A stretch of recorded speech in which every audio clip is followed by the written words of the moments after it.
Okay, class, by this point we should have everything measured out on both sides, and we've decided on a pattern for our mandala. And mine is going to be pretty simple. You don't want a lot. It's not a huge space, so don't make anything too complicated. Don't make it so simple that you haven't got some neat designs in there. Try little dots. And as you're going, if you decide you want to add a little bit extra after it's painted, it looks really neat to add some layers over top. So this is going to be my design. You notice I have one part and section of it done. When you go in to do this, notice that this is the center of one of the dotted lines. So this is going to be here, not here. It's going to skip this one and go here, here, and here. You'll have 4 sections of this big center. So I'm going to turn mine and start by coming out this way, because I'm evening this up, and coming back down in order to create that. And then it comes up and down, and I have that big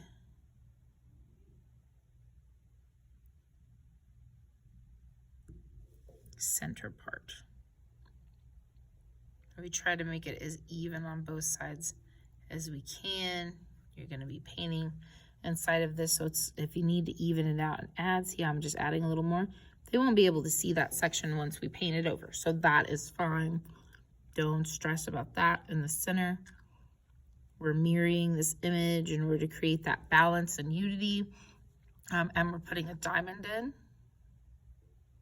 Once again, watch what I do, because this diamond's bigger, right?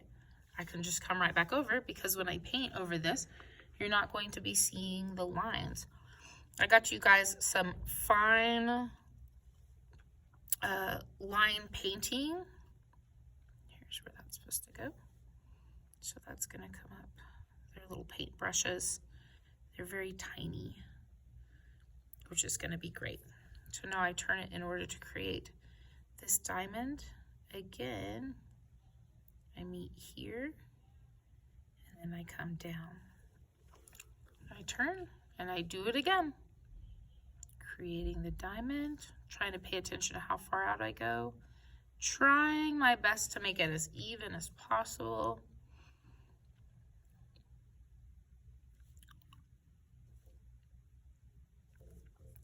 And here's going to be that big center again.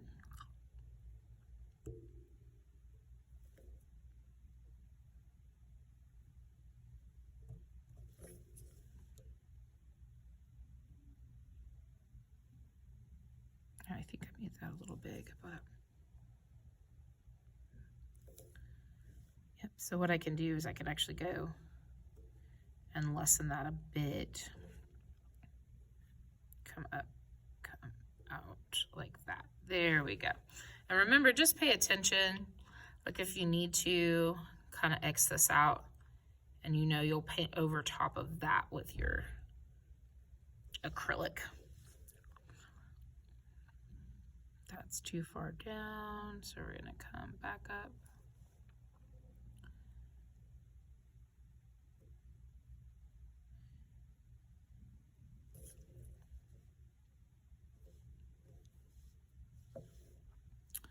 So now we know that this comes down.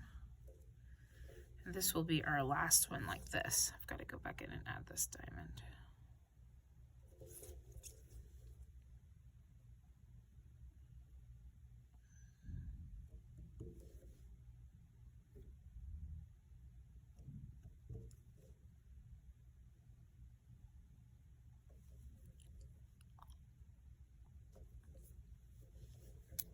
From there, if you'll notice, it looks somewhat uniform. When we go in to paint it, you can fix any size issues that you have by paying close attention to how it looks.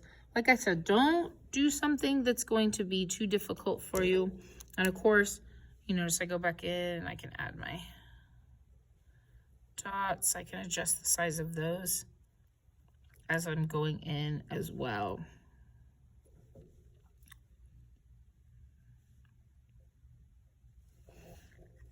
Now you are ready to paint. You're going to do the same on the other side. If you choose, you can do a totally different style on this other side. That's up to you. But make sure that it is uniform, has that radial symmetry, and has balance.